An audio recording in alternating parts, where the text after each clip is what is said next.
حبايبنا طلاب تانية ثانوي في محافظة المنيا وكل المحافظات، سواء كنت طالب سنتر أو طالب أونلاين، فالفيديو ده معمول ليك أنت. إن شاء الله النهاردة ناويين نظبط مع بعض الفصل الأول في الباب الأول في الكيمياء، اللي هو هيكون تقريبا نص الباب الأول، يعني ربع المنهج بتاعك، لأن المنهج بتاعك عبارة عن بابين وكل باب 4 دروس، فيعتبر احنا كده خلصنا أول درسين كاملين اللي هو ربع المنهج بتاعك. فجايين بقى النهارده نراجع مع بعض مراجعه قويه جدا جدا على نص الباب الاول اللي هم اول درسين، وبعدها ان شاء الله يوم الثلاث هتيجي السنتر عندي هتستلم اهم 100 سؤال مجهزهم لك، ومجهز لك كمان نموذج الاجابه بتاعتهم. يبقى انت في الاول هتسمع الفيديو ده، بعد كده ان شاء الله يوم الثلاث في السنتر هتجي للسنتر هتستلم مني في الورقه السكرتيره هستلمك اهم 100 سؤال ورقي على اول درسين.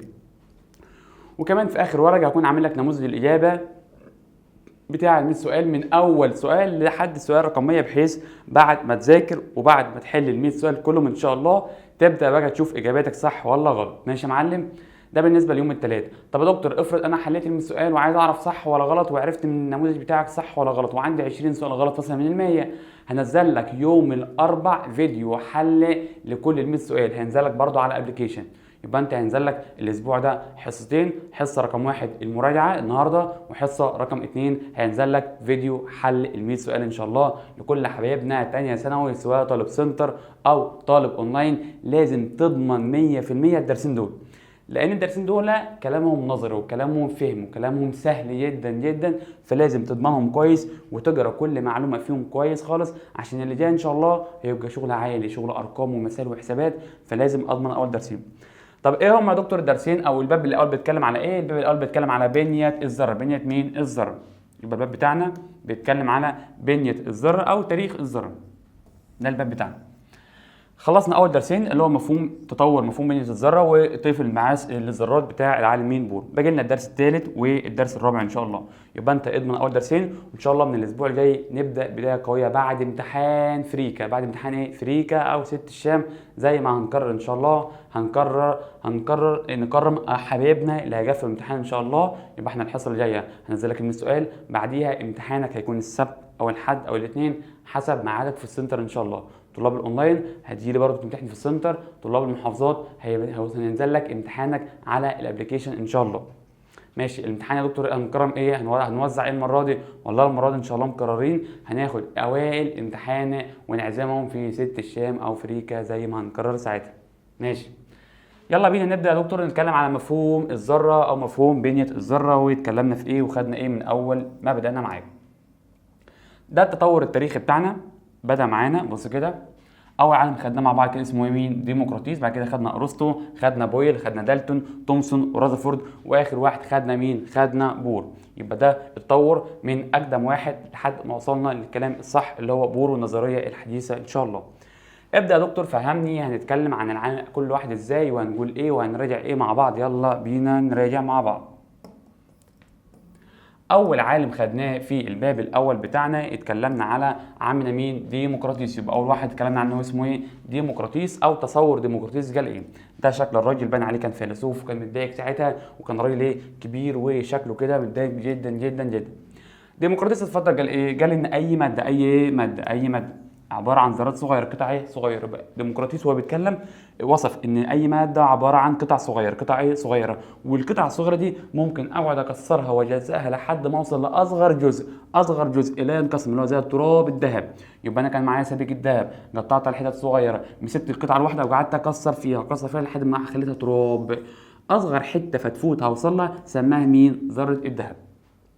يبقى اصغر حته في التراب الناعم ده خالص، اصغر حته كده صغيره مش هعرف اقسمها تاني، سميناها مين؟ الذره. يبقى ايه تصور ديمقراطيس عن الماده؟ قال لي يا دكتور اي ماده عباره عن اجزاء اصغر، والاجزاء عباره عن ايه؟ اجزاء اصغر منها حتى نصل الى اصغر اجزاء لا تقبل ايه؟ التجزئه او الانقسام، مش هعرف اقسمها تاني، سميناها مين؟ الذره. فلما اسالك ايه تعريف الذره عند ديمقراطيس، تقول يا دكتور الذره عند ديمقراطيس هي اصغر جزء لا ينقسم. هي اصغر ايه؟ جزء لا ينقسم، وسمى الذره اتوم. يبقى اتوم يعني لا ينقسم. يبقى اتوم يعني ايه؟ لا ينقسم. ماشي يا عم.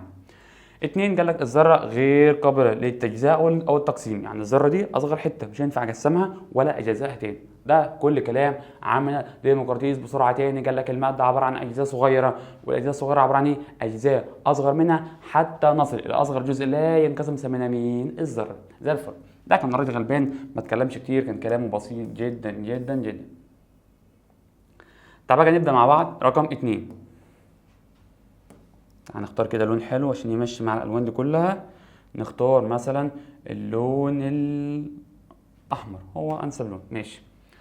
تاني عالم بقى بعد ما جه ديمقراطيس ويتكلم عن الذره، جه عمك ارسطو. قال لك ايه يا عم ده؟ مفيش حاجه اسمها ذره، مفيش حاجه اسمها ايه؟ ذره. يبقى اول ما جه ارسطو، الراجل اللي بهدل علم الكيمياء والشل علم الكيمياء ارسطو، قال لك مفيش حاجه اسمها ايه؟ ذره. اتفضل يا عم ارسطو، طب الماده عباره عن ايه؟ قال لك اي ماده عباره عن 4 مكونات. 4 ايه؟ مكونات. يبقى ارسطو اول ما جه عمل ايه؟ رفض فكره مين؟ الذره. مفيش حاجه اسمها مين؟ ذره. طب اتفضل يا ارسطو احكي لنا الماده عباره عن ايه؟ قال لك اي ماده عباره عن ايه؟ 4 مكونات. طب ايه هم ال4؟ ميه ونار هواء وتراب مع بعض. ايه هم ال4؟ ميه ونار هواء وتراب. ايه ده؟ يعني انا عباره عن ايه؟ ميه ونار وهواء وتراب. الشاشه دي عباره عن ايه؟ ميه ونار وهواء وتراب. اي حد هنا عباره عن ايه؟ ميه ونار وهواء وتراب. يبقى ده كلام مين؟ ارسطو. ارسطو قال لك ان اي ماده، القلم ده عباره عن ايه؟ ميه ونار وهواء وتراب. ماشي. بس اكيد النسب اللي هنا غير النسب اللي عندي غير النسب اللي هناك، كل النسب ايه؟ مختلفه. مش بس كده، يبقى اول هبدايه غلط. قال لك ان اي ماده عباره عن 4 مكونات، ميه ونار وهواء وتراب. ما وقفش عن كده، ده كمل هبد. قال لك ايه؟ واعتقد انه يمكن التحويل المعادن الرخيصه لمعادن ايه؟ نفيسه. قال لك ينفع نحول الماده لماده ايه؟ اخرى. يبقى انا عندي ايه؟ تعريف الماده عند ارسطو. قال لك اي ماده عباره عن ايه؟ ميه ونار وهواء وتراب. سكت عند كده؟ لا. قال لك ينفع نحول الماده لماده ايه؟ اخرى. طب والله حلو. يعني لو معايا ماده زي النحاس ينفع احولها تبقى ذهب. فكره جميله. ده انا ممكن اشتري كيلو نحاس واشتغل عليه على حسب ارسطو واخليه كيلو ذهب، وشوف كيلو الذهب يعمل كام دلوقتي. ايه يا عم الكلام العبيط ده؟ حد يصدق كده؟ لا طبعا. فالكلام ده طبعا غلط جدا. يبقى اعتقد انه يمكن تحويل ايه؟ المعادن الرخيصه زي الحديد والنحاس الى معادن نفيسه زي مين؟ الذهب. وقعد شغال ارسطو فتره كبيره جدا جدا، هو والناس اللي جت بعديه، عشمان يا عيني عشمان يحول النحاس والحديد لذهب. وقد تسببت هذه الفكره غير المنطقيه. يبقى لما تلاقي عندك في السؤال في الامتحان فكره عقيمه او فكره شلت علم الكيمياء او فكره غير منطقيه، اقول له هو ما فيش غيره مين؟ ارسطو. خلى الناس تشد في شعرها. خلى الناس تعمل ايه؟ تشد في شعرها. ليه يا عم تشد في شعرك؟ لان الكلام ده شل علم الكيمياء اكتر من 1000 سنه. أكتر من 1000 سنة فضلنا عايشين في ظلام. ليه؟ والله العلماء والفلاسفة بيصحوا الصبح كل همهم يحولوا المعادن الرخيصة لمعادن نفيسة. كلام غلط خالص. ماشي. يبقى الكلام ده شل علم الكيمياء أكتر من 1000 سنة. أكتر إيه؟ من 1000 سنة. ده كلام مين؟ أرسطو. مين بقى العالم اللي بدأ يجي بعد ارسطو وبدأ ما اقتنعش بكلام ارسطو وقال لك ايه يا عم الهبل اللي انت بتقوله ده؟ مين؟ بويل. يبقى رقم 3 مين؟ بويل. عام 1661. طبعا التواريخ هنا مش مهم، التواريخ مش مهم. بويل اول حاجه كان عالم ايرلندي رفض مفهوم مين؟ ارسطو. ايه ده؟ يبقى كل عالم بيجي بيعمل ايه؟ بيعدل على اللي قبله. ارسطو لغى ديمقراطيس، جه بويل لغى مين؟ ارسطو. لغى مين؟ ارسطو. لغى فكره ارسطو عن ماهيه الماده بتاعتنا او ما هي الماده. ماشي. 2، اول ما نعرف مين؟ العنصر. اول ما نعرف مين؟ العنصر. اتفضل يا عم بويل، ايه تعريف العنصر بالنسبه لك؟ قال لي العنصر هي ماده نقيه بسيطه لا يمكن تحليلها الى ما هو ابسط منها. يعني لو معايا عنصر زي كده وضغطت عليه مثلا بالحراره او ضغطت عليه بالضغط او عملت له ايه؟ تسخين بالحراره، هيطلع زي ما هو عنصر. هيطلع زي ما هو عنصر. يبقى ايه تعريف العنصر عند بويل؟ لو ده عنصر هيطلع عنصر زي ما هو. يبقى ايه تعريف العنصر عند بويل؟ ماده نقيه بسيطه لا يمكن تحليلها، يعني مش هينفع اجسمها لاجزاء اصغر منها او ما هو ابسط منها. ايه ده؟ يبقى العنصر عند بويل هو ابسط حاجه. العنصر عند بويل هو ابسط حاجه. العنصر عند بويل هو ابسط حاجه خالص، فبالتالي لا يمكن تحليله الى ما هو ابسط منه. يبقى خدنا كام عالم؟ 3. واحد مين؟ ديمقراطيس اتكلم عن الذره. ارسطو لغى الذره. بويل عرف مين؟ العنصر. بويل ايه؟ عرف العنصر. ماشي. بعد بويل دخلنا على عامل مين؟ دالتون. دالتون ده كان عام 1803، يعني بعد بويل بشويه حلوين كده. ده دالتون اول من وضع نظريه عن تركيب مين؟ الذره. فلما تلاقي عندك سؤال في الاسئله وانت بتحل اول واحد وضع نظريه عن تركيب الذره قولوا مين؟ دالتون. بس خلي بالك لكنها ايه؟ وليست على اساس تجريبي. يبقى دالتون اول واحد وضع نظريه ذريه. نظريه ايه؟ ذريه عن تركيب الذره. نظريه يعني كلام ايه؟ نظري. نظريه يعني كلام ايه؟ نظري، بس ليس على اساس ايه؟ تجريبي. يبقى انا هتكلم في كلام نظري بس انا عملت تجربه. يبقى لما اسالك في الامتحان مين اللي عمل نظريه وبس ما عملش تجربه، تقول لي مين؟ دالتون. يبقى دالتون عمل نظريه ذريه بس ما عملش تجربه، ماشي، وليست على اساس تجريبي. كان كل كلام نظري، كل كلامه ايه؟ نظري. اتكلم في اربع حيات. اتكلم في اربع حيات. اتكلم عن الماده، واتكلم عن الذره، واتكلم عن العنصر والمركب. تاني يبقى اتكلم عن كذا حاجه. اتكلم ايه؟ عن كذا حاجه: الماده، الذره، العنصر، ايه؟ المركب. يبقى ده اتكلم في اربع حاجات. امسك الماده يا عم. ده كان الماده عباره عن ذرات. الماده عباره عن ايه؟ ذرات. يبقى الماده عباره عن دقائق صغيره تسمى الذرات. اتنين، امسك الذره. قال لك الذره ايه؟ متناهيه الصغر ومصمته. الذره ايه؟ مصمته، ودي اول غلطه عند دالتون. يبقى دالتون قال ان الذره ايه؟ مصمته، والكلام ده صح ولا غلط؟ غلط طبعا. يبقى اول غلطه عند دالتون قال ان الذره ايه؟ مصمته. ثلاثه، كتل ذرات العنصر واحد متشابهة ولكنها تختلف من عنصر ايه لآخر. يبقى امسك العنصر. قال ان ذرات العنصر الواحد متشابهة، يعني ذرات الحديد كلها شبه بعض، لكن ذرات الحديد تختلف عن ذرات الألمنيوم، والألمنيوم يختلف عن النحاس، والنحاس يختلف عن الفضة. ايه ده؟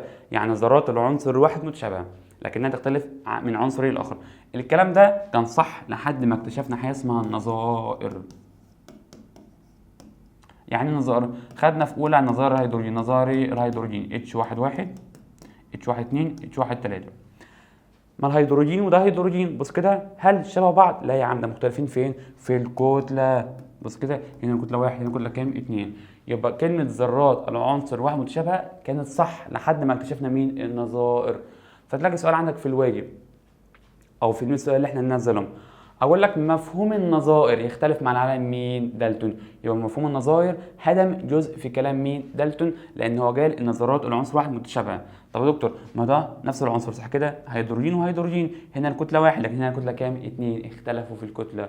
هو كان فاكر ان مفيش حاجه اسمها نظائر، ان اي عنصر ذراته متشابهه في الكتله، ماشي. يبقى كلمه متشابهه دي اللي غلطها مين؟ مفهوم النظائر. يبقى اول ما الاقي في السؤال بتاعي مفهوم النظائر عدل على مين؟ دالتون. أربعة، أي مركب بيتكون إيه؟ بنسب عددية من عناصر مختلفة. يبقى أي مركب بيتكون إيه؟ من عناصر مختلفة.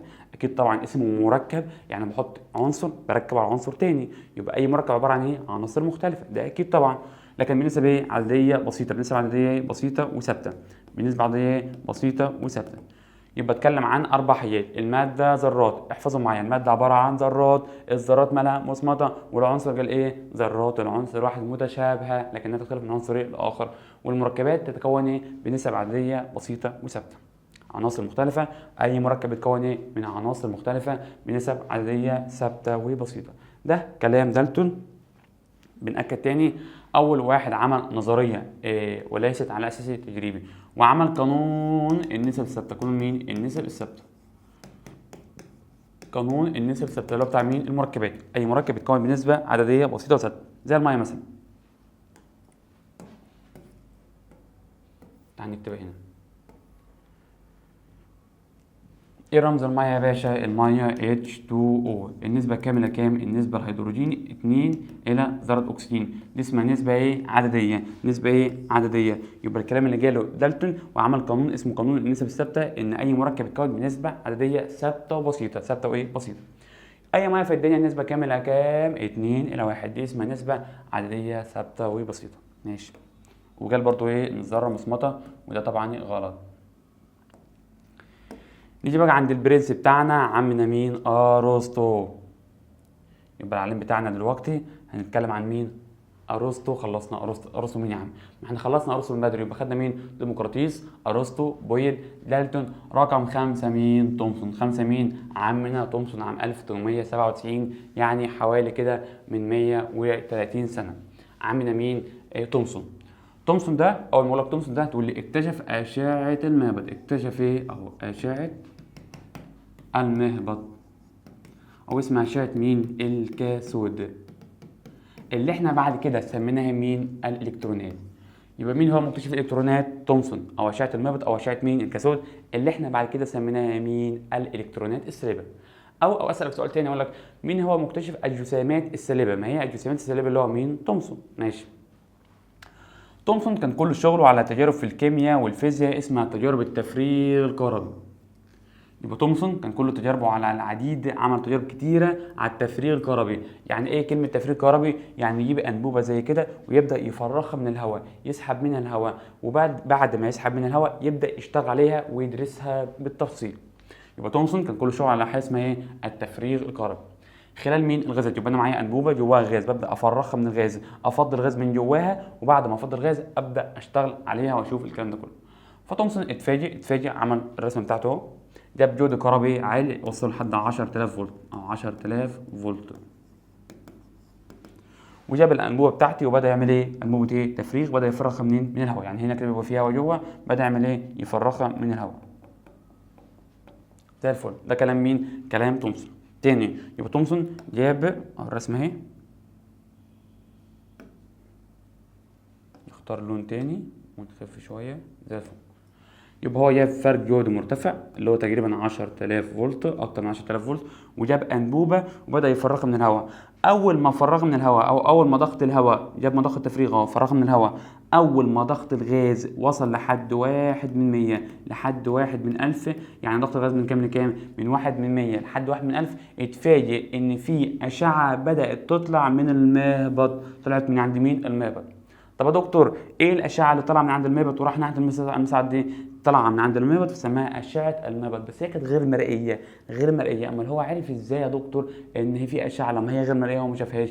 لقى ان في علامات ظهرت عند مين؟ المصعد. طب طالما في علامات ظهرت عند المصعد يبقى هي خبطت في المصعد، يبقى اكيد طالعه من عند مين؟ المهبط. اكيد طالعه من عند المهبط فسماها اشعه المهبط.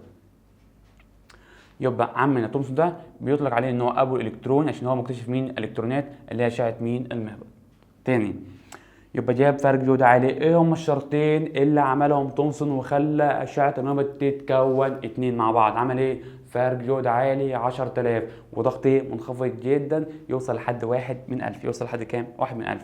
لقى اشعه ظهرت اتكونت اشعه مين؟ المهبط. طب هي يا دكتور غير مرئيه، عرف ازاي انها اتكونت؟ لقى في علامات ظهرت عند مين؟ المصعد. علامات ظهرت عند المصعد فعرف انها طالعه من المهبط وعرف ان هي سالبه.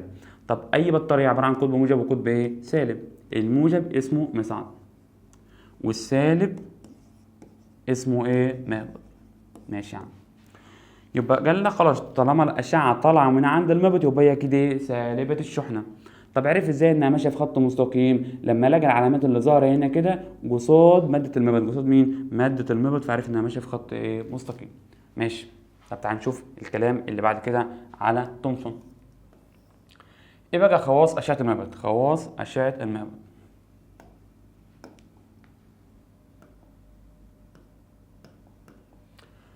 قال لي رقم واحد تتكون من دقائق مادية صغيرة جدا اسمها مين؟ اللي هي أشعة مين؟ المهبط اللي هي سميناها بعد كده مين؟ الإلكترونات. يبقى إيه خواص أشعة المهبط؟ دقائق مادية صغيرة سالبة الشحنة. كلمة مادية يعني لها كتلة. مادية يعني إيه؟ لها كتلة حتى لو ضئيلة جدا ليها كتلة يا باشا. يبقى أشعة المهبط ليها كتلة ولها شحنة. أشعة المهبط لها كتلة وبرضه لها إيه؟ لها شحنة. ماشي. يبقى أشعة المهبط لها كتلة ولها شحنة. اتنين تسير في خطوط مستقيمة ولكن بسرعة أقل من سرعة الضوء. بسرعة أقل من سرعة الضوء. يبقى هي تسير في خطوط مستقيمة. عرفنا ازاي انها ماشية في خط مستقيم؟ لقى العلامات اللي بتظهر عند المصعد قصاد مادة المهبط فعرف انها ماشية في خط في خط مستقيم. ماشية في خط مستقيم. ماشي. ذات تأثير حراري. عرفنا ازاي ان ذات تأثير حراري؟ والله لما تحط اي قطعة معدنية داخل الأنبوبة القطعة المعدنية هتسخن. اقول لك علل ليه لما نحط قطعة من البلاتين او الألمنيوم او اي معدن داخل الأنبوبة بيسخن؟ تقول لان لها تأثير حراري. وغير كده لقى ان مادة المصعد هنا كده بتسخن اكتر من المهبط. ليه طيب يا دكتور؟ ما هي طالعة من عند المهبط فبتخبط هنا، فلما هتخبط هنا كده فالمصعد بيسخن اكتر. المصعد بيسخن اكتر او جدار أنبوبة المصعد بيسخن اكتر. يبقى 3 زيادة تأثير حراري. يبقى نحفظ مع بعض. رقم 1 قلنا دقائق مادية صغيرة سالبة الشحنة. دقائق مادية صغيرة سالبة الشحنة. يبقى أشعة المهبط لها كتلة وشحنة. 2 تسير في خطوط مستقيمة بس بسرعة أقل من سرعة الضوء. طب كم سرعة الضوء يا عمي؟ 3 في 10 أس 8 متر لكل ثانية. زيادة تأثير حراري بتسخن أي حاجة تخبط فيها. بتسخن أي حاجة تخبط فيها. 4 تتأثر بكلا المجالين الكهربي والمغناطيسي. والله راح عامل تومسون جاب كلمة مجال كهربي يعني شحنة موجبة وسالبة، مجال كهربي يعني موجب وسالب، راح هنا جاب سالب وهنا جاب قطب موجب، لقى أشعة الموجب انحرفت ناحية الموجب. طب طالما أنا رحت ناحية الموجب يبقى أنا أكيد إيه؟ سالب. يبقى الإثبات إن هي سالبة لما حط مجال كهربي راحت ناحية الموجب، راحت ناحية مين؟ الموجب أهو، راح جاب مجال كهربي يعني موجب أهو وسالب. ايه اللي هيحصل لما يحط هنا كده اشعه المهبط وهي ماشيه تعمل ايه؟ وهي ماشيه هتنحرف ناحيه القطب الموجب. طب على ليه يا عمي؟ لانها سالبه الشحنه. يبقى ايه اللي اكد لنا انها سالبه؟ لما حط مجال كهربي رحت ناحيه الموجب. طب ماذا لو كانت اشعه المهبط موجبه؟ كانت هتروح ناحيه مين؟ السالب. بسيط يا عم.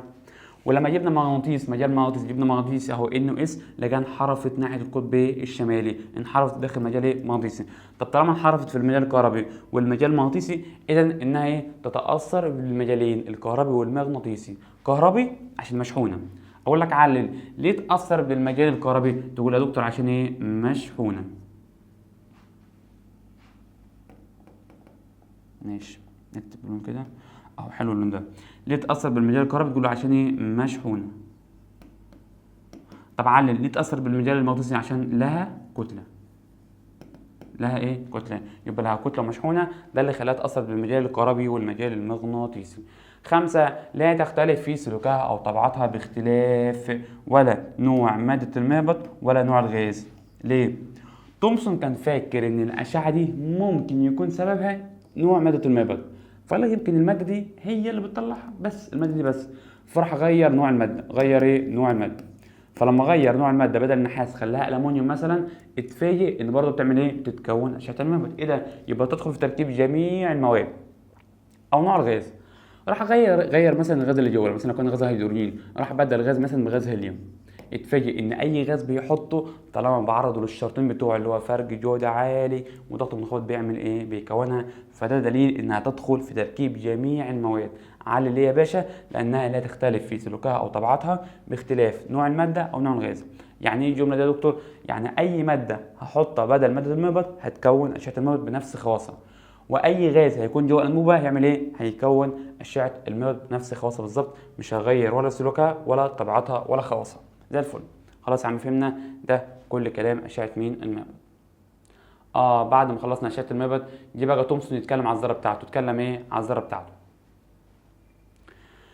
مسك الذره بتاعته وبدا يتكلم في كام حاجه. اول حاجه اللي الذره بتاعتي كره. احفظ الكلمات دول بس، 4 كلمات بس. يبقى تومسون تقول له يا دكتور تومسون هم 4 كلمات مش غيرهم. قال ايه عم تومسون؟ قال لك الذره عباره عن كره مصمته متجانسه متعادله. تاني، ايه شكل الذره عند تومسون؟ تقول لي كره مصمته متجانسه متعادله. والله يا دكتور انا فاهم دلوقتي. كره صح، مصمته غلط، متجانسه برضو غلط. لان هنعرف بعد كده كلمه متجانسه معناها ان الموجب والسالب متوزع في كل الذره، يعني كده شكلها كده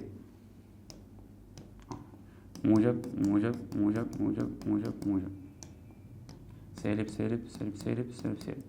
تومسون قال ان الذره بتاعتي متجانسه. يعني ايه متجانسه؟ قال لي متجانسه من الشحنات الموجبه مطمور بداخلها شحنات سالبه. يعني الذره عند تومسون جواها موجب وايه؟ وسالب. طب ما هي متعادله؟ متعادله صح. يبقى تومسون وانا بذاكر تقول له دكتور تومسون قال متعادله صح، كره صح، لكن مصمته غلط. هنعرف بعد كده ان معظم الذره ايه؟ فراغ. والمتجانسه برضو ايه؟ غلط. كلمه متجانسه ممكن نستدلها بكلمه ايه؟ ان الموجب والسالب بيتوزع بطريقه ايه؟ منتظمه. يبقى تومسون قال ان الموجب والسالب متوزع بطريقه منتظمه، يعني متوزع في كل الذره. يعني الذره كلها فيها موجب وفيها سالب متوزع في كل الذره. يعني الذره في الموجب في النص تمام، والموجب على الاطراف والموجب في كل حته في الذره، وده كلام غلط. يبقى لما اقول لك تومسون قال ان الذره متجانسه ومنتظمه، ايوه صح هو فعلا قال كده، بس الكلام ده ايه؟ غلط. لان بعد كده فرض نعرف ان الموجب مكانه فين؟ بس في النواه. الموجب مكانه فين؟ في النص بس. يبقى ده تصور تومسون. قال ان الذره مصمته، ايوه يا عم مصمته فعلا، هو قال مصمته بس الكلام ده غلط. وقال انها متجانسه برضه غلط، لكن الصح عنده ان كلمه كره صح ومتعادله صح. يبقى اول عالم قال ان الذره متعادله، او اول عالم جاب سيره التعادل جوه الذره عمنا مين؟ تومسون. ايه الفرق بين مصمته بتاعه تومسون ومصمته بتاعه دالتون؟ دالتون قال ان هي مصمتة بس ما عرفش ايه اللي جواها، ولا موجب ولا سالب، فدالتون قال مصمتة بس. لكن تومسون قال ان هي فعلا مصمتة بس جواها شحنات موجبة مطمور بداخلها شحنات ايه سالبة. ماشي يا عم، ده كلام مين؟ كلام عمنا تومسون بالتفصيل. يلا بينا بقى نبدأ في العالم رقم 6 رازرفورد. طبعا تومسون قال ان الذرة مصمتة، في مين بقى هيعدي على تومسون؟ عمنا مين؟ رازرفورد. بس رازرفورد والله ده كان باين عليه كده راجل كبير مرهق اهو، تعبان شويه، فكان معاه 2 مساعدين بيساعدوه، يبقى هو باين عليه الراجل الحي بتاعنا كان راجل كبير، فكان معاه 2 بيساعدوه. مين هم اللي بيساعدوه يا عم؟ ايه اللي اشتغلوا التجربه؟ عملنا مين؟ جايجر ومين؟ ومارست. يبقى تجربه رازرفورد، لكن اللي اشتغلها واللي نفذها فعليا اللي عالم مين؟ جايجر ومين؟ ومارست. وضع اول نظريه يا دكتور، ما انت لسه قايل لي ان الوضع اول نظريه كان دالتون، بس دالتون وضع اول نظريه وليست على اساس تجريبي، لكن ده وضع اول نظريه على اساس ايه؟ تجريبي. فخلي بالك سؤالين مهمين جدا، سؤالين مهمين جدا. لو قال لك اول ما وضع نظريه وليست على اساس تجريبي اقول له توم دالتون رقم 4، لكن اول واحد عمل نظريه على اساس تجريبي اسمه ايه؟ رازرفورد. في طالب يسالني يا دكتور ما تومسون عمل تجربه قبليه؟ تومسون ده ما كانش هدفه الذره، ما كانش هدفه اكتشاف الذره، لكن تومسون كان كل شغله على تجارب التفريغ الكهربي بس. يبقى تومسون كان الراجل بتاع فيزياء كان كل شغله على التفريغ الكهربي، ما كانش هدفه اكتشاف الذره. فاول واحد عمل نظريه ذريه عن الذره، عن تركيب الذره والتجربه، كان اسمه مين؟ رازرفورد رقم 6. والله يا عمنا ده رازرفورد ده كان راجل محترم، راح جاب صندوق منين؟ من رصاصي. يبقى ده صندوق اهو من رصاصي، وراح حط جوه الصندوق ده عنصري مشع. عنصري مشع بيطلع مين يا عم؟ عنصر مشع بيطلع مين؟ جزيئات الفا، بيسميه مين؟ الفا. يبقى تاني تومسون راح جاب صندوق منين؟ من الرصاص، صندوق من الرصاص، وحط جوه الصندوق ده جسيمات من عنصري الفا او جسيمات مين؟ الفا. ماشي، ده كلام عمنا تومسون او عمنا مين؟ رازرفورد. يبقى تاني ايه الادوات؟ والله راح جاب صندوق من الرصاص وحط جواه عنصر بيطلع اشعاع مين؟ الفا. راح فتح الصندوق فالفا ايه؟ طلعت. الفا ايه؟ طلعت. فالفا خبطت في اللي هنا كده، فراح علم ايه؟ مكانها.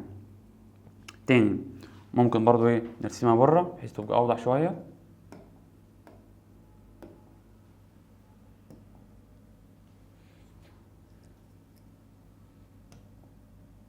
زي الفل. يبقى في الاول رازرفورد جاب صندوق منين؟ من الرصاص، خليه باللون الاسود اهو. صندوق منين؟ من الرصاص كده، صندوق حلو كده جامد عشان يعرف ايه؟ يحافظ على عنصر المشع اللي جواه والاشعاع ما يطلعش بره. ماشي ماشي يا دكتور. وراح حط جواه عنصر ايه؟ عنصر مشع.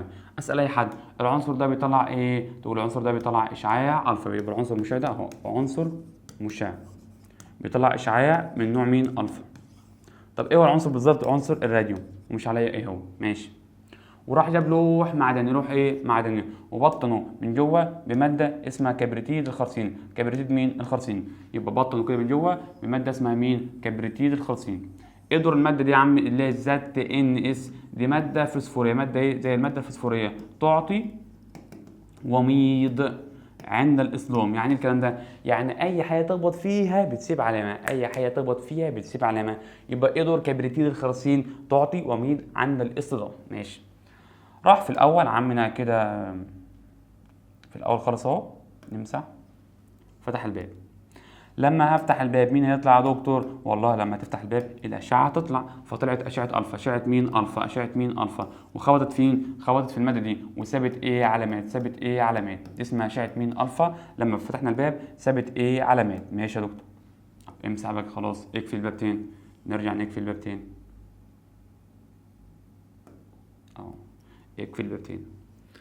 يبقى تاني في الاول كان معانا صندوق من الرصاص وكان معانا عنصر ايه؟ مشع. العنصر المشع بيطلع اشعاع مين؟ اشعاع الفا. طب ايه رمز الفا يا دكتور اللي خدناه في اولى ثانوي؟ عباره عن نواه الهيليوم، هيليوم 2 4. فتحنا الباب الاشعه طلعت، خبط هنا كده. راح بقى كده جاب شريحه رقيقه من عنصر ايه؟ الذهب. هو كان فاكر كلنا كنا فاكرين ساعتها ان لما افتح الباب تاني، هرجع افتح الباب تاني اهو، ان الاشعه على كلام عمنا تومسون ودالتون ان الذره ايه؟ مصمته. فلما الاشعه تطلع تاني وتخبط المفروض تعمل ايه؟ ترتد. ولكن يتفاجئ ان معظم الاشعه نفذ في نفس المكان الاول. يبقى المعظم ايه؟ نفذ في نفس المكان الاول. فده دليل ان معظم الذره ايه؟ فراغ. يبقى دي كلها ذرات مين؟ من الذهب.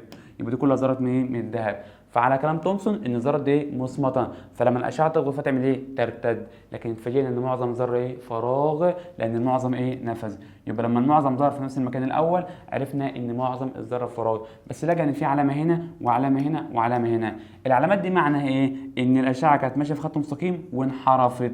طب انا الفا شحنتي موجبه، الفا ايه؟ موجبه. جربت من حاجه وبعدت عنها، جربت من حاجه وبعدت عنها، يبقى اكيد الحاجه اللي انا جربت منها نفس الشحنه بتاعتي، لان موجب لما يجرب مع موجب يعمل ايه؟ تنافر. فاكيد في حاجه جوه شحنتها ايه؟ موجبه. طب الشعاع ده معناه ايه؟ معناه ان كان ماشي في خط مستقيم وخبط في حاجه ورجع لورا، يبقى اكيد خبطت في حاجه تقيله اللي هي مين؟ النواه. يبقى لما ارتد عرفنا ان في نواه، لما ارتد عرفنا ان في نواه، ولما انحرف عرفنا ان النواه ايه؟ موجبه. يبقى عندنا 3 احتمالات: المعظم نفذ، المعظم فراغ. تاني المعظم ايه؟ نفذ، اذا المعظم ذره فراغ. في جزء صغير ارتد، اللي ارتد ده عرفني ايه؟ لما ارتد عرفني ان في نواه. طب لما انحرف عرفني ايه؟ ان النواه موجبه، عرفني ان النواه مين؟ موجبه. ده كل كلام عمنا مين؟ عمنا رذرفورد. ماشي.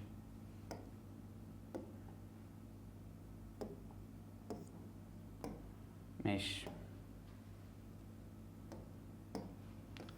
يبقى ده كل التجربه بتاعتي. تعالوا بس نبص كده بسرعه مع بعض.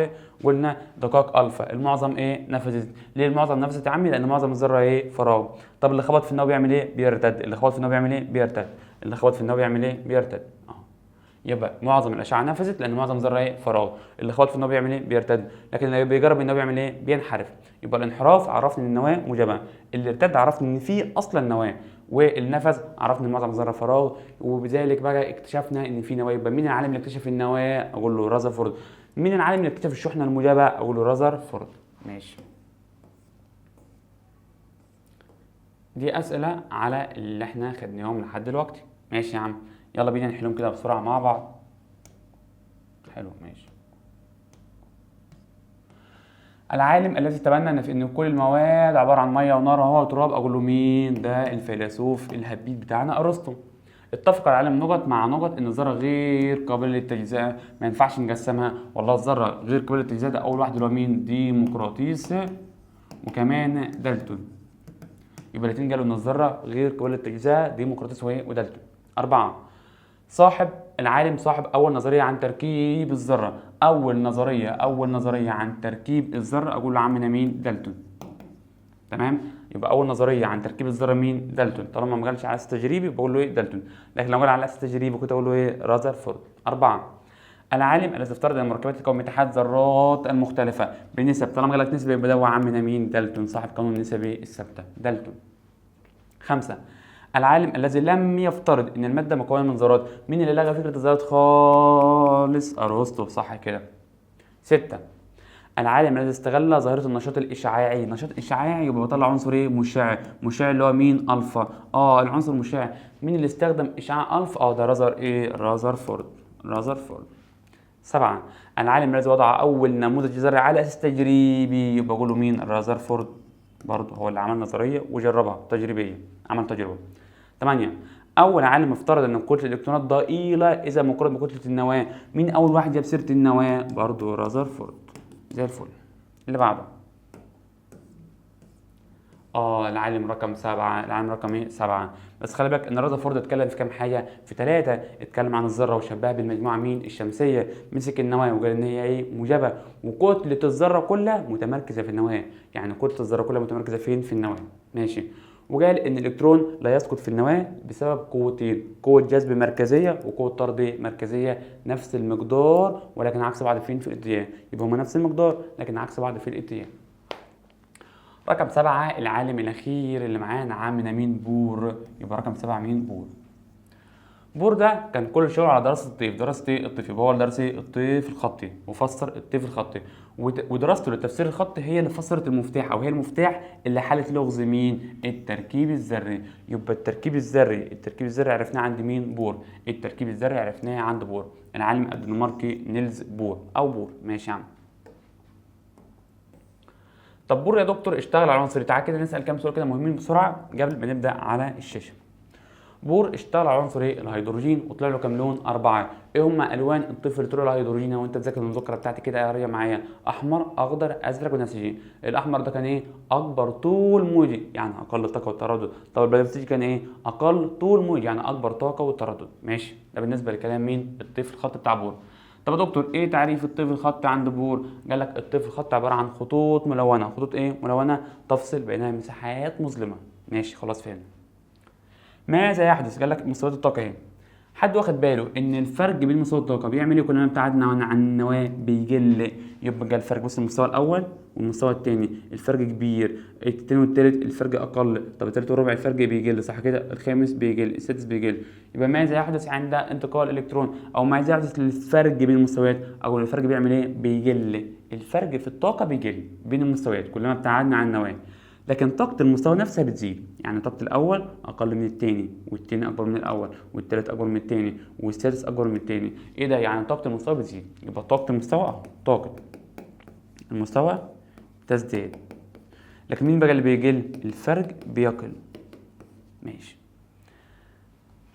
بور قال لك ان اي الكترون بيتحرك في مدارات ثابته سميناها مستويات مين؟ الطاقه، وخدت ارقام من 1 لحد 7، كي ال ام ان او بي كيو، من 1 لحد كام؟ 7.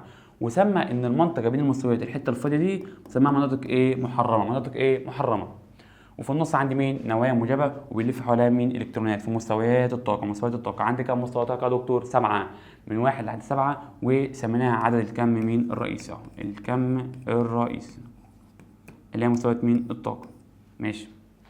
ده كل كلام عم نابور. ماذا يحدث عندما يكتسب الالكترون قدر من الطاقة؟ والله انا لما باخد طاقة بعمل ايه؟ بنتقل لمستوى طاقة اعلى. طب هطلع على الدور الثاني ولا الثالث ولا الرابع؟ حسب الكم المكتسب. حسب ايه؟ الكم المكتسب. واي انتقال اسمه كم، يعني من الاول للثاني كم، من الاول للثالث كم، من الثاني للرابع كم. اي انتقال اسمه كم، اي انتقال اسمه كم او كوانتم، كم او كوانتم. ماشي. الهيدروجين هو اللي احنا اتكلمنا عنه. بور اشتغل على عنصر مين؟ الهيدروجين. يبقى ذره هيدروجين اهي، وهي مثاره، يعني بعد ما عملنا عمليه التسخين بتاخد طاقه، يبقى اسمها ذره هيدروجين مثاره. بتطلع ضوء. بتطلع ايه؟ ضوء. الفتحه بيعدي منها الضوء. الضوء ده بيتحلل على منشور ايه؟ ثلاثي. المنشور ده بيحلل الهيدروجين لكام لون؟ 4. ايه هم الاربعه؟ احمر، اخضر، ازرق، بنفسجي. احمر، اخضر، ازرق، بنفسجي. الاحمر طوله موجي كام؟ 6 5 6. الاخضر كام؟ 486. الازرق كام؟ 434. والبنفسجي كام؟ 410. الاحمر اكبر طول موجي يعني اقل طاقه وتردد، البنفسجي اقل طول موجي يعني اكبر طاقه وتردد. يا دكتور امتى بيظهر الضوء المرئي؟ اتفقنا بيظهر الضوء المرئي لو رجع المستوى الكام؟ التاني. لو رجع الكام؟ التاني اهو، التاني ان ب2 اللي هو مين؟ المستوى طب انا كنت في السادس اللي رجعت للتاني، يعني طاقه ايه؟ كبيره. طاقه ايه؟ كبيره، يبقى ده اللون ايه؟ البنفسجي. طاقه ايه؟ كبيره، يبقى ده اللون ايه؟ البنفسجي. طب اللي بعد البنفسجي في الطاقه، لو انا في الخامس للتاني او ده طاقه اصغر من البنفسجي، يبقى البنفسجي كان فوق مين؟ الازرق، وبعدين مين؟ الاخضر. لكن الاحمر ده بص كده اقل ايه؟ طاقه. الاحمر ده اقل ايه؟ طاقه. فعلا الاحمر ده اقل طاقه لانه اكبر طول موجي. مهمه جدا. ايه رمز الطول الموجي يا باشا؟ لامدا. لامدا. عكس الطاقة الانرجي والتردد دي نيو. خلاص. طب يا دكتور افرض رجع للمستوى الاول، دي معلومات زياده. لو رجع للاول بقى بس منطقه ايه؟ فوق بنفسجيه. طب لو كان في الرابع ونزل للتالت يبقى ايه؟ تحت الحمراء. يبقى انا بذاكر لو نزل للتاني، التاني ضوء مرئي، نزل للدور الارض بقى طاقه كبيره يبقى فوق بنفسجيه، نزل للتالت او الرابع والخامس يبقى تحت الحمراء. ماشي يا عم. ده كلام مين؟ بور. يبقى ماذا يحدث عندما يكتسب الالكترون قدر من الطاقه؟ بيعمل ايه؟ ينتقل لمستوى طاقه اعلى. طب هل بيفضل فوق يا باشا؟ لا مش هيفضل فوق، ده قال لك سرعان ما يعود لمستواه الاصلي. يبقى انا بعد ما باخد طاقه، بعد ما بمتص طاقه، بعد ما بكتسب طاقه، بنتقل لمستوى طاقه اعلى مني. طب انا اسمي ذره مساره، يبقى وانا في بيتي وانا في مستواي الاصلي كان اسمي ذره مستقره. خدت طاقه بقيت ذره ايه؟ مساره. طب هل افضل مساره؟ لا، ده اي ذره بتحب توصل لحاله الاستقرار. يبقى بعد ما هطلع لمستوى طاقه اعلى قال لك سرعان ما ينطلق منه طاقه او يفقد منه طاقه ويعود لمستواه الاصلي. وهو راجع لمستواه الاصلي ممكن يعود في قفزه واحده او عده ايه؟ قفزات. يبقى انا بعد ما باخد طاقه بطلع فوق، افقد طاقه انزل تحت. طب الطاقه اللي بفقدها بوديها فين؟ قال لي بيفقدها على الطيف او ضوء ليه طول موجي وتردد معين. ماشي يا عم فهمنا. بور كان عنده عيوب. مميزات، كان عنده كام ميزه؟ ميزتين واربع عيوب. عيوب بور للصلاح النظريه ايه؟ حديثه. طب يا دكتور ايه هي عيوب بور؟ مع بعض.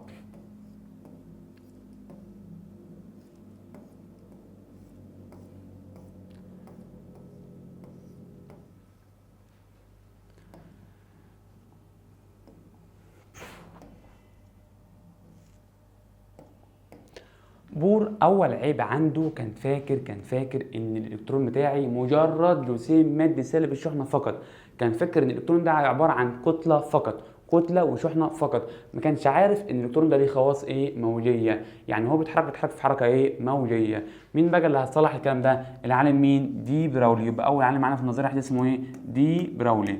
ده صاحب مبدا اسمه ايه؟ مبدا الطبيعه المزدوجه. طبعا مين؟ المزدوجه. يبقى انا بذاكر مين العالم اللي قال بور ليه طبيعه واحده؟ اقول العالم اللي قال طبيعه واحده اسمه ايه؟ بوري. يبقى بور قال ايه؟ ليه طبيعه واحده. طب ايه الطبيعه الواحده يا دكتور؟ مادي بس. لكن النظريه الحديثه عن طريق عالم دي براولي اكد ان هو ليه طبيعتين او طبيعه مزدوجه الالكترون، ان هو جسيم مادي وليه خواص ايه؟ موجه. يبقى بور قال مادي بس، لكن انت دي براولي قال ايه؟ مادي وليه خواص ايه؟ موجيه. ده العالم دي براولي. اسمها النظريه الذريه الحديثه او اسمه نموذج بور المعدل. نموذج بور المعدل يعدل على بور.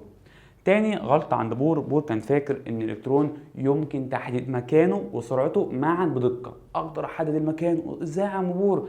ده الالكترون بيلف حول النواة، ينفع وهو بيلف حوالين النواة اقدر احدد المكان والسرعة؟ بور قال لك ايوه. مين بقى اللي لغى الكلام ده؟ عمنا مين؟ هايزنبرج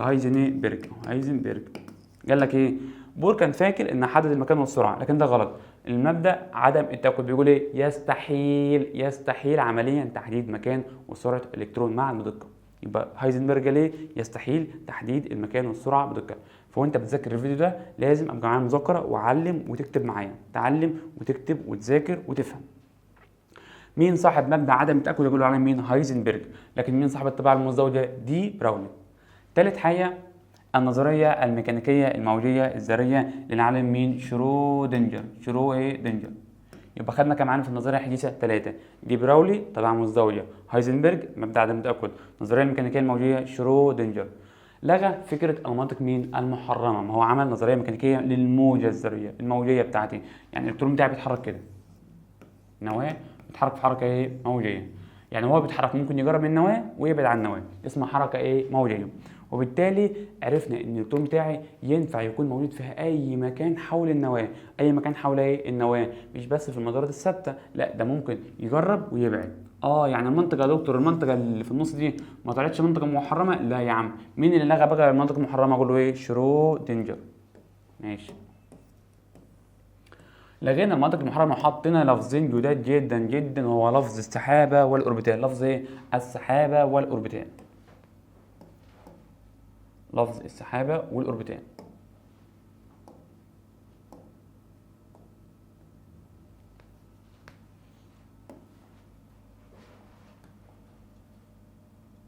زي الفل. يبقى احنا خلاص مفيش حاجه اسمها مدارات ثابته يا عم بور، ومفيش حاجه اسمها مناطق ايه؟ محرمه. الالكترون بتاعي ممكن يبقى موجود في اي مكان، حاجه اسمها سحابه الكترونيه، او بيحب يقعد في مكان كتير اسمه ايه؟ اوربيتال. يبقى لغينا مناطق محرمه وحطينا لفظين جداد، سحابه واوربيتال. مثلا ده فكره المدار عند بور. ايه ده الالكترون بتاعي ينفع يكون موجود في اي احتمال حول النواه. بص، ينفع يكون هنا او هنا او هنا، اي حته حول ايه؟ النواه. دي كلها اسمها احتمالات. بس لاحظنا ان في حته كثافتها كبيره. بص كده، يعني الاصفر هنا خفيف، الاصفر هنا عالي، فسمينا الحته دي كلها سميناها مين؟ سحابه الكترونيه. يبقى اي مكان حول النواه اسمه ايه؟ سحابه الكترونيه. لكن خدنا بالنا ان في حتت كده كثافتها كبيره. كثافتها ايه؟ كبيره، زي الصفار ده كله، صح كده؟ او زي اللون ايه؟ الازرق ده كله كده. سمينا المنطقه اللي انا بحب اقعد فيها كتير، او الالكترون بيحب يحتمل تواجد الالكترون فيها كتير، سميناها مين؟ اوربيتال. تاني، يبقى ايه تعريف السحابه الالكترونيه يا دكتور؟ قال لي مناطق الفراغ حول النواه. حول ايه؟ النواه، والتي يحتمل وجود الالكترون فيها في كل الاتجاهات والابعاد. ايه ده؟ يبقى الالكترون بتاعه يا بور الكترونك ما طلعش في مدار ثابت، ده ينفع يكون في اي مكان حول ايه؟ النواه، وده سميناها سحابه الكترونيه. طب في اماكن الالكترون بيحب يقعد فيها كتير او بيلف فيها كتير، سميناها مين؟ اوربيتال. يبقى ايه تعريف الاوربيتال؟ هي مناطق داخل السحابه. يبقى مين جوه مين؟ اقول الاوربيتال داخل السحابه. مين الحته الكبيره؟ السحابه. مين الحته الصغيره؟ الاوربيتال. يبقى الاوربيتال داخل السحابه. ويزداد ايه؟ وجود الكترون فيها او احتمال وجود الكترون فيها. دي بشبهها دايما بايه؟ بيتك والاوضه بتاعتك. انت قاعد فين؟ في البيت، لكن حرفيا انت اكتر مكان بتقعد فيه الاوضه بتاعتك، فالاوضه جوه البيت، فالاوضه اللي انا بقعد فيها كتير اسمها اوربيتال، لكن البيت كله اسمه ايه؟ سحابه. انت بتقعد فين اكتر؟ تقول يا دكتور انا معظم وقتي في الاوضه بتاعتي. انت كده الكتروني، بتحب تقعد في الاوضه بتاعتك، صح كده؟ في الاوضه بتاعتك دي اسمها ايه؟ اوربيتال، لكن البيت كله اسمه ايه؟ سحابه الكترونيه.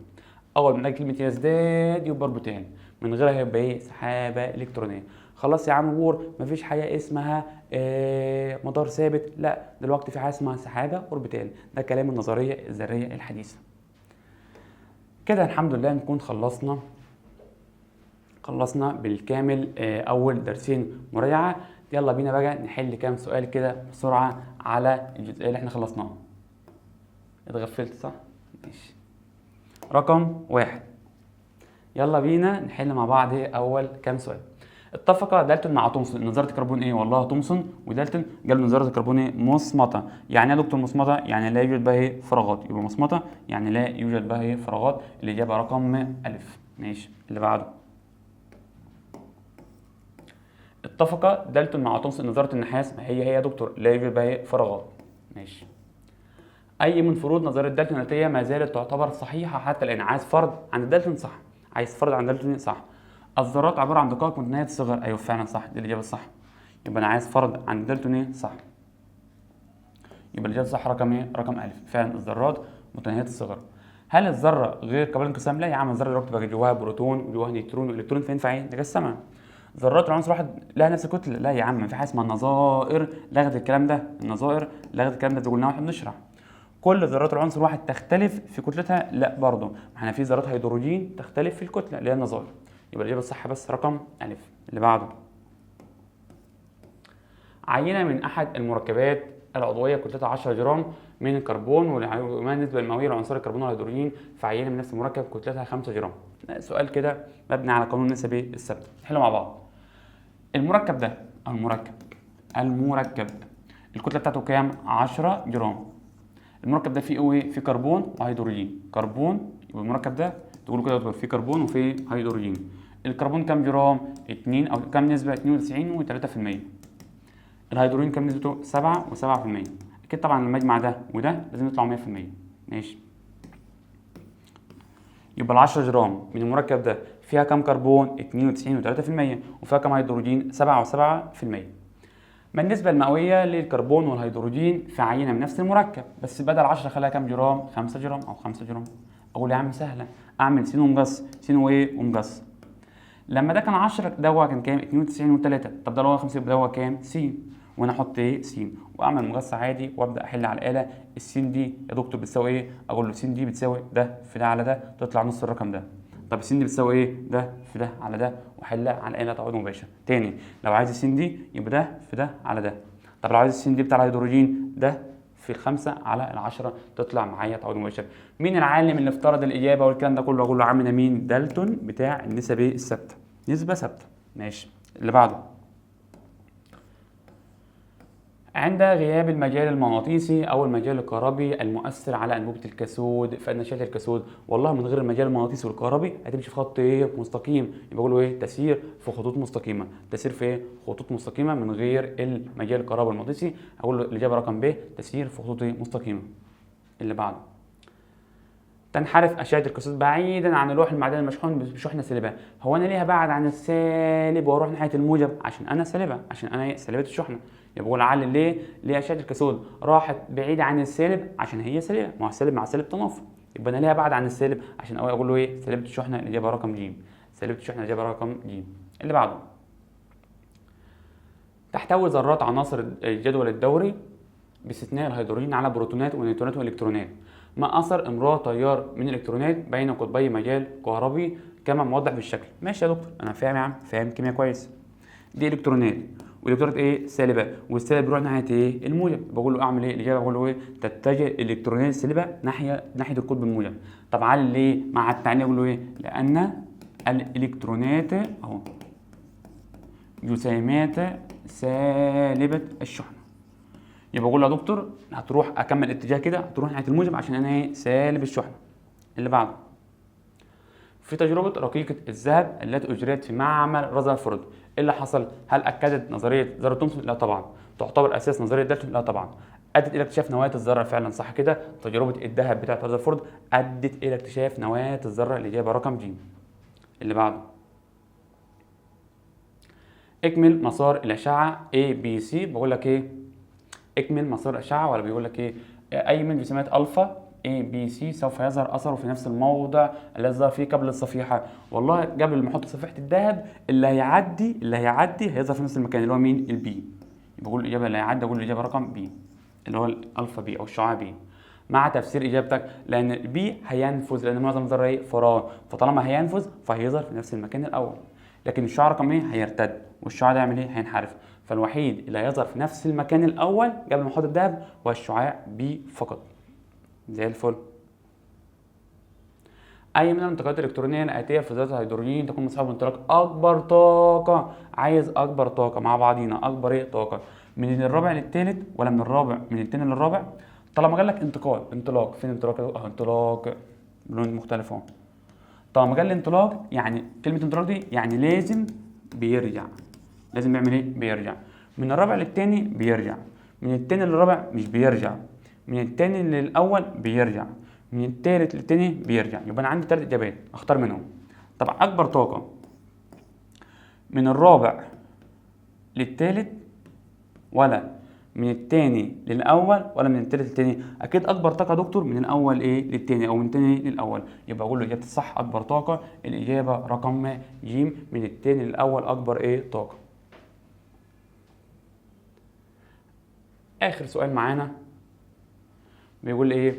الشكل المقابل يوضح عدة انتقالات للإلكترون في ذرة الهيدروجين بين مستويات الطاقة المختلفة.